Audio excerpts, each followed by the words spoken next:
Uma startup carioca de impacto socioambiental que tem como objetivo levar água tratada a pessoas em situação de vulnerabilidade.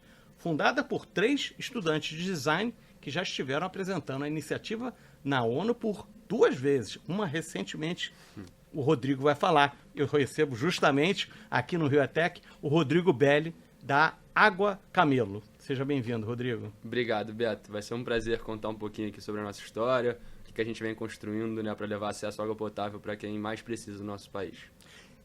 Antes das minhas perguntas aqui, qual a diferença de água potável e água tratada? Excelente pergunta. Essa é uma questão bem delicada. Assim, a água potável ela tem muito mais a ver com os parâmetros estabelecidos pelos órgãos competentes que regulam o que é uma água potável. Uma água tratada ela é basicamente uma água que teve algum tipo de tratamento nela e ela pode ser ou não apta, né, para o consumo humano. Uma água potável, ela necessariamente ela é apta para o consumo humano, uma água tratada não necessariamente, mas pode ser que seja também. Entendi.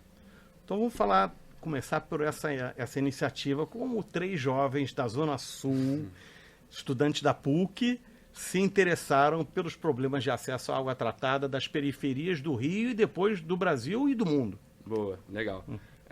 Como, né, você destaca na sua fala, assim, essa não é a nossa realidade, né? Não ter uma água tratada para tomar na sua casa. Pelo contrário. Mas a gente entende que isso não deveria ser um luxo. Que isso, na verdade, deveria ser assegurado para todos. Então, é esse o nosso objetivo aqui. A gente sair um pouco da nossa bolha, usar os nossos privilégios, os nossos contatos e toda essa trajetória que a gente teve na PUC, enfim, né, em todos os lugares que a gente andou, para conseguir levar acesso à água potável para quem precisa. E aí, falando um pouco de como é que isso começou de fato. Eu fiz design de produto lá na PUC, e aí todo semestre a gente tinha que desenvolver um projeto. E aí no 4º semestre, ainda, então no começo da faculdade, os professores vieram com essa ideia maluca de fazer um empreendimento social. Que eu literalmente não fazia ideia do que era ainda, isso era 2018, né? Já faz um tempinho. E aí eu comecei a pesquisar e entender que basicamente era um negócio que tinha algum tipo de impacto positivo na vida das pessoas, ou da sociedade, ou do meio ambiente. E aí eu comecei a estudar todo o processo de urbanização informal do estado do Rio de Janeiro. Como que a população foi, né, se encontrar nessas situações de favelas que são esquecidas pelo poder público, muitas vezes em algumas esferas das necessidades das pessoas. E aí, andando nesses territórios, junto de alguns parceiros locais, eu fui entender que eles tinham diversos, né, desafios na vida deles, então relacionado à moradia, à educação, à alimentação, mas a gente escolheu focar na falta de acesso à água potável, porque a gente entendeu que, para essas outras lacunas, já tinham negócios, ONGs e, enfim, iniciativas que tentassem combater elas, mas a falta de acesso à água tratada era literalmente deixada de lado. Era entendida como um problema do governo ou das concessionárias e que a população, de uma maneira geral, não tinha o que fazer.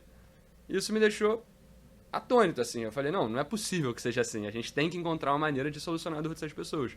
E foi muito marcante, assim, né? A primeira vez que eu fui numa comunidade que sofria com esses desafios, foi um soco na minha cara, literalmente. Um soco na minha cara, no meu estômago, enfim, em tudo possível. Um nocaute, né? Um nocaute completo, assim. Então, eu fiquei muito mexido com essa situação e naquele momento eu decidi que, de fato, a gente ia fazer algo para mudar essa realidade. E aí tudo começou, isso era 2018 ainda, 2019 a gente deu alguma acelerada, 2020 foi quando a gente começou a viralizar, no meio da pandemia, a gente começou a viralizar e foi quando os meus 2 sócios entraram também e a gente fundou a Água Camelo, que é a empresa que a gente tem hoje em dia. E como foi o desenvolvimento do protótipo? Porque é muito específico, né, esse camelo portátil aí que vocês fizeram, e qual a importância da tecnologia?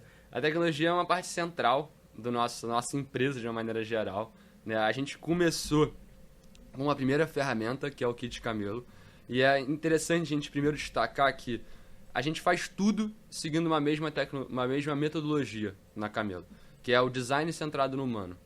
Então, todas as nossas decisões, todos os nossos movimentos, eles são sempre pensando no usuário final, na pessoa que hoje tem a necessidade de ter acesso à água potável e que ainda não tem.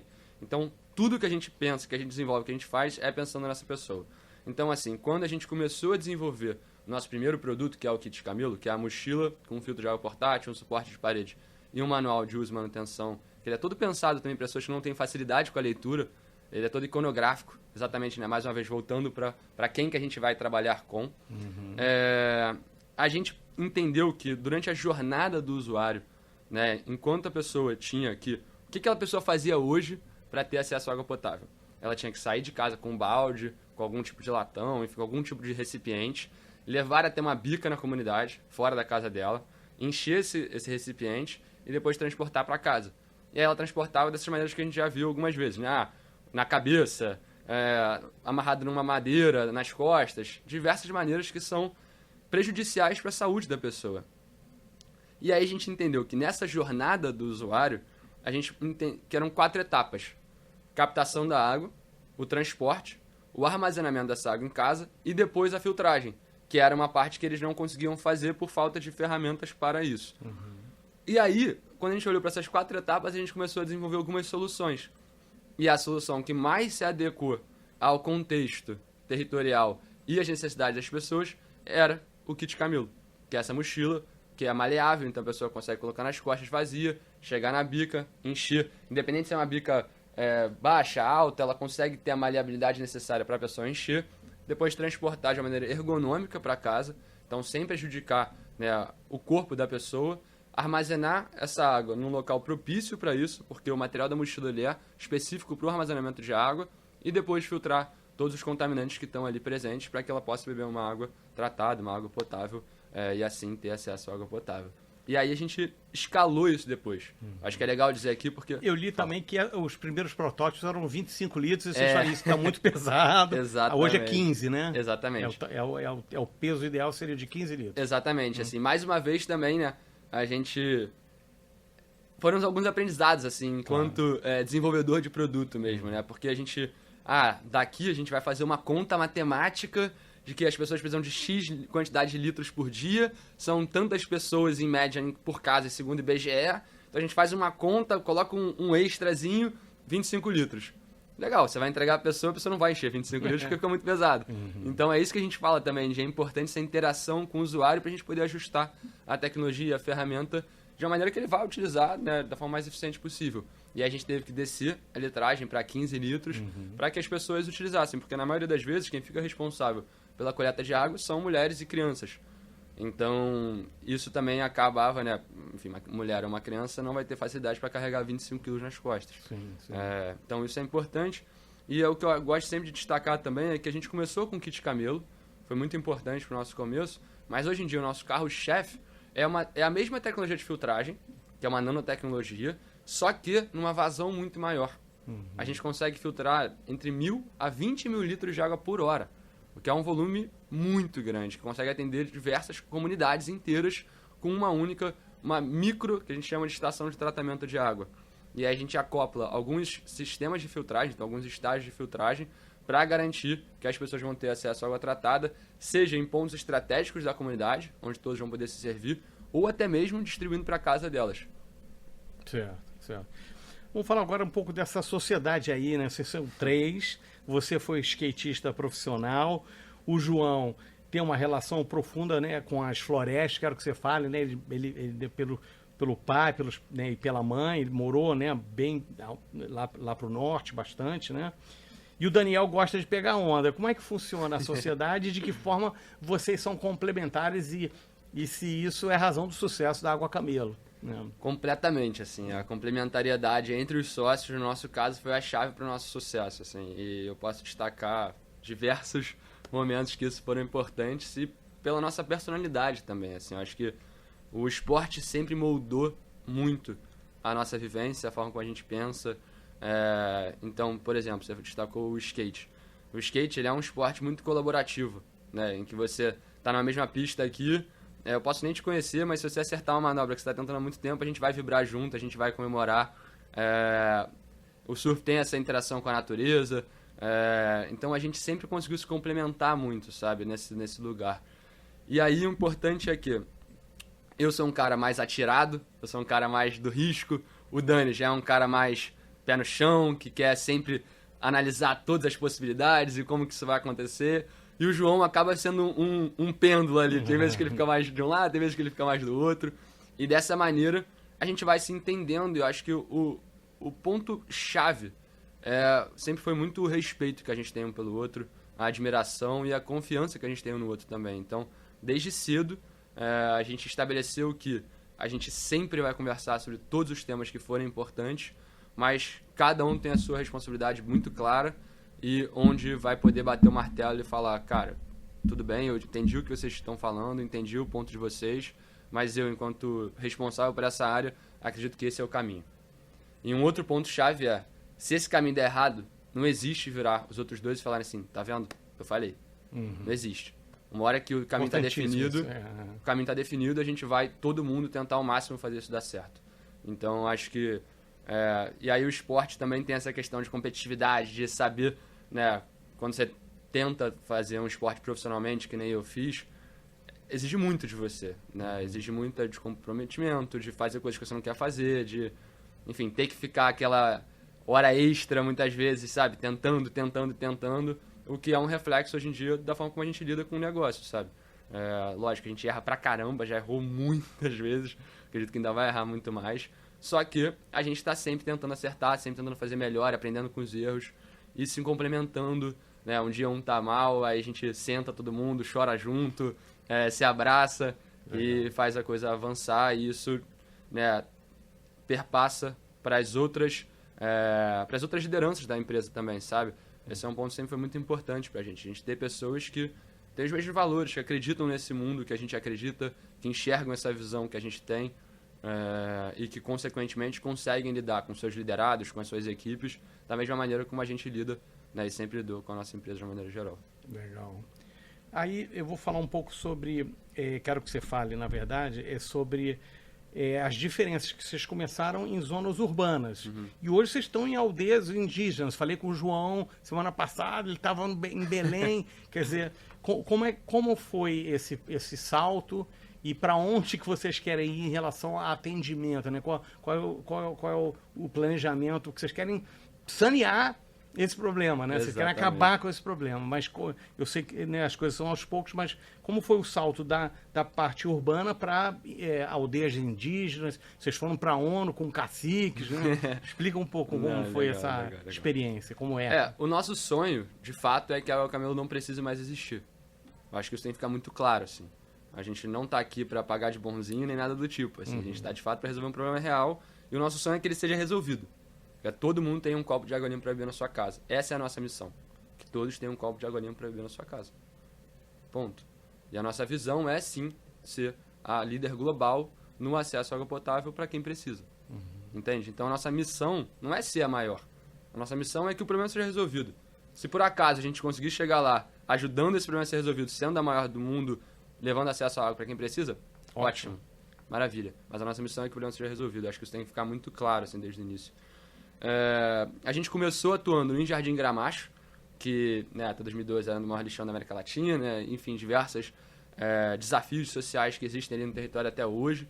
A gente tem uma relação muito próxima com eles até hoje em dia também, a gente trabalha lá com mais de 100 famílias, enfim. Só que, como você disse na pergunta anterior, desculpa, eu não comentei, o João, ele tem essa ligação muito grande com a floresta. Né? O pai dele é um dos maiores antropólogos do país, a mãe é uma das maiores empreendedoras da floresta também. E aí, dessa maneira, ele sempre trouxe esse olhar, assim, de pessoal, eu acho que esse desafio também existe na floresta, né? Porque a gente daqui, enfim, eu, que não tinha a menor noção de nada da floresta, eu olhava e falava, mas a Amazônia tem muita água. Lá tá tudo certo. Tá tudo certo, será que tem esse desafio de fato? E aí eu até cheguei a falar com alguns especialistas, e eles já até falaram, não, pô, os indígenas não vão ter esse problema, os indígenas têm acesso à água, não sei o quê. E aí, quando a gente foi, de fato, investigar isso, conversando com os indígenas, a gente descobriu que isso era um problemaço na vida deles. Problemaço. Inclusive na aldeia onde o João Manuel cresceu, que a gente fala, né? Porque acho que é legal destacar que o João, ele é acriano. O João, ele nasceu no Acre. Ele, com 2 semanas de vida, já estava nas aldeias de Auanauá, junto dos pais. Então, assim, ele de fato tem essa vivência desde cedo, conhece todo mundo como se fosse uma família dele. Depois ele foi lá para Rio Branco, morou um tempo em Rio Branco, morou um tempo aqui no Rio, voltou pro Acre, depois voltou pro Rio de novo e está aqui hoje em dia com a gente. Então, ele fez essa conexão pra gente com os Auanauá, que é um povo lá que mora, né, tem suas terras no Acre também, principalmente. E aí, a gente entendeu, junto do povo Auanauá, que eles tinham uma dificuldade muito grande com doenças de veiculação hídrica, principalmente no inverno amazônico. Que é quando chove muito lá, e aí a questão do acesso à água tratada fica muito dificultada, enfim, por diversos fatores. E aí, a gente, durante um processo de aceleração da Ambev, que foi super importante pra gente, a gente conseguiu propor para eles, pra Ambev, de fazer um projeto piloto em 2 territórios diferentes entre si, que um é na favela, no Morro da Providência, e o outro na floresta, nas aldeias de Amanauá, para que a gente conseguisse provar que a nossa metodologia funciona nos 2 territórios, que compartilham de uma mesma dor, a falta de acesso à água tratada, mas tem nuances sociais completamente diferentes. E o projeto foi um sucesso. O projeto foi incrível, a gente teve uma redução de 96% das doenças de veiculação hídrica na aldeia, 80% na favela. Lógico, enfim, a gente poderia destrinchar melhor esses números aqui, mas acho que não vem ao caso.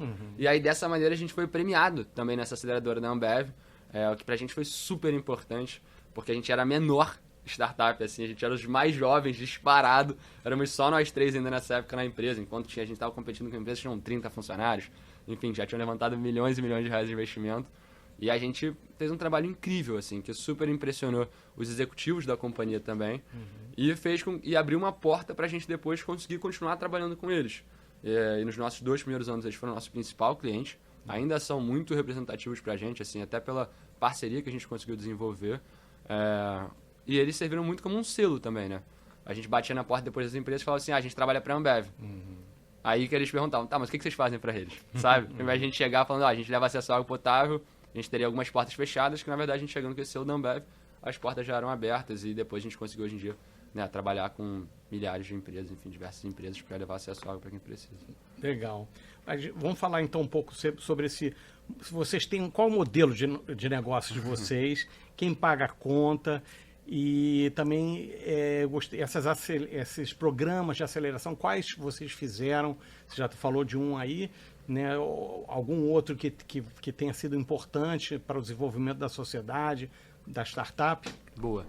Quem paga a conta são as empresas, as organizações que querem levar acesso à água potável para uma comunidade específica. E aí pode ser tanto uma empresa, quanto uma ONG, quanto o próprio governo, mas nunca a comunidade que vai receber o benefício. Esse é um valor nosso, assim, porque a gente acredita que a principal raiz dos principais problemas sociais do mundo é a injustiça social. Não é a desigualdade. Desigualdade é algo natural. É a injustiça. É alguém ter nada e alguém ter muito. Muito, muito, muito, muito, muito, muito, muito. E alguém não ter nada. Então a gente entende que vendendo para quem tem os recursos financeiros, né, de uma forma mais abastada, e levando de graça para quem precisa, a gente consegue lutar um pouco contra esse desbalanceamento. Exatamente, tá? Então a gente sempre vende para essas grandes empresas, para grandes ONGs como, enfim, a FAZ, por exemplo, é uma cliente nossa, a Unicef é uma cliente nossa, Nestlé, a Amazon, a Osklen, o Instituto E, então, enfim, são grandes empresas de fato que pagam essa conta para a gente levar acesso à água para quem precisa. A gente participou de alguns processos de aceleração, tá, que foram super importantes para o nosso desenvolvimento também, principalmente no começo. O primeiro foi o da Ambev, já foram alguns, tá? Então talvez eu esqueça um ou outro. A gente participou de um da Shell também, que foi super legal, Shell Iniciativa Jovem, que foi o primeiro, na verdade, que a gente participou em 2019. A gente participou de um da Yunus com a Hackett, da Braskem com o Quintessa, acho que era Braskem Labs. Acho que esses foram os principais que a gente participou. Teve um da Eclus também, do Instituto Eclus, com uma outra empresa de transportes. Acho que foram esses principais. E a ONU? Me conta dessa participação, como foi? Como é que vocês chegaram à ONU 2 vezes? Não bastou ser uma, 2 vezes. Legal. Aconteceu em 2023 a Conferência Mundial da Água da ONU, um evento que não acontecia há mais de 40 anos. Então isso mostra também como o planeta, de uma certa maneira, está começando a olhar para esse tema água com um olhar mais atento, assim, de... Olha, se a gente não começar a entender esse mundinho, pode ser que dê algum problema sério para todo mundo daqui a alguns anos. E aí eles resolveram organizar essa Conferência Mundial da Água, que vai ser... que a princípio vai acontecer algumas vezes ainda. E aí a gente foi convidado para expor o nosso trabalho com o povo Amanauá. Exatamente isso, assim, a gente foi... O que a gente está fazendo aqui, de uma certa maneira, é uma vanguarda no mundo também. A forma como a gente trabalha, a forma como a gente retrata isso para as mídias sociais, como a gente divulga todo o nosso trabalho, como a gente aborda tanto as comunidades que a gente vai trabalhar, quanto as empresas também. O fato de a gente não ser uma ONG, a gente é uma empresa, é algo, de uma certa maneira, bem disruptivo também nesse setor. Então, a ONU chamou a gente para contar um pouquinho dessa experiência. O que a gente está fazendo, como que a gente está, né, desenvolvendo esse trabalho para levar acesso à água para quem precisa, em lugares muito remotos, que as pessoas têm dificuldade para acessar e, enfim, a gente consegue chegar lá de uma maneira construtiva, de uma maneira bacana e fazer um trabalho super, né, lindo de fato e levar o impacto necessário para esses territórios. E aí a gente foi chamado, foi super legal, porque uma das críticas que a gente faz a esse evento é de que a maioria das pessoas que estavam lá não faziam ideia de quais eram os problemas da ponta, sabe? Eram muitos executivos de empresas patrocinadoras, mas que nunca, de fato, tiveram lá na ponta, sabe? Tinham muitas poucas pessoas indígenas... Esse é o de 2023? 2023. Tinha muito poucos indígenas, pessoas que... né, São povos originários, vamos dizer assim, sabe? E a gente, por outro lado, fez questão de levar 2 lideranças indígenas com a gente, do povo Yawanawá, porque a gente falou, cara, legal, a gente pode contar aqui, super bacana a nossa visão sobre isso, mas muito melhor do que a gente dizer é vocês ouvirem de quem de fato está sendo impactado por isso diariamente, sabe? E aí foi super bacana, assim, a gente foi super enaltecido na própria ONU, assim, no contexto ali do evento, por estar andando, por estar levando essas pessoas também e escutando elas e colocando elas em lugares de fala. E não só, tipo, vem com a gente na nossa comitiva, fica aí de canto enquanto a gente fala. Não, era de fato colocar eles em lugares onde eles iam falar tanto ou mais do que a gente sobre o trabalho que a gente vem desenvolvendo em conjunto. E aí agora o João ele foi convidado pela OIJ, que é o Observatório Internacional da Juventude, para acompanhar uma comitiva de jovens brasileiros para conversarem num evento de jovens na ONU sobre o futuro da nossa geração. Né? Porque eu acho que é muito importante também, a gente também sentiu falta disso, nesse evento da Conferência Mundial da Água, terem mais jovens.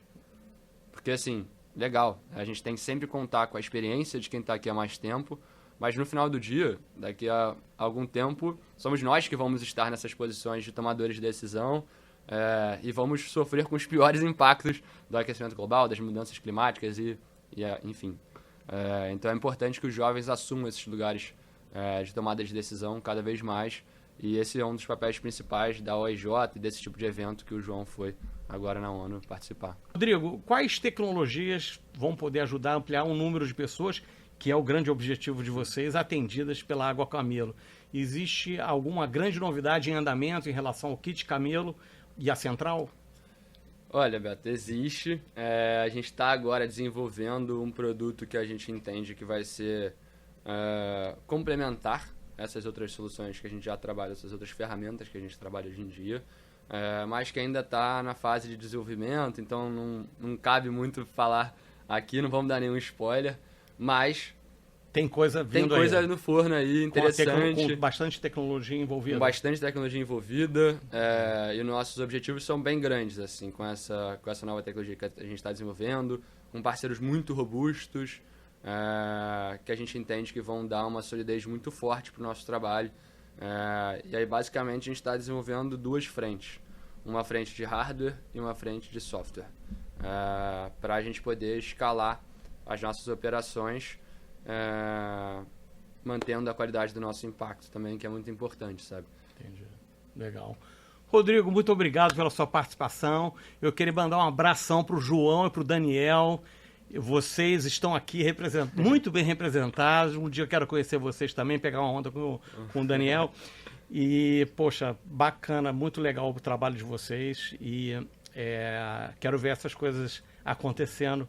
Valeu mesmo. Eu que agradeço, Beto. E para quem quiser acompanhar a gente também, Água_Camelo no Instagram, no TikTok, a gente tem nosso site também. Fiquem super à vontade para mandar mensagem, entrar em contato com a gente adora essa troca com o povo, com o público. Então, é isso. Obrigado pelo espaço. Legal.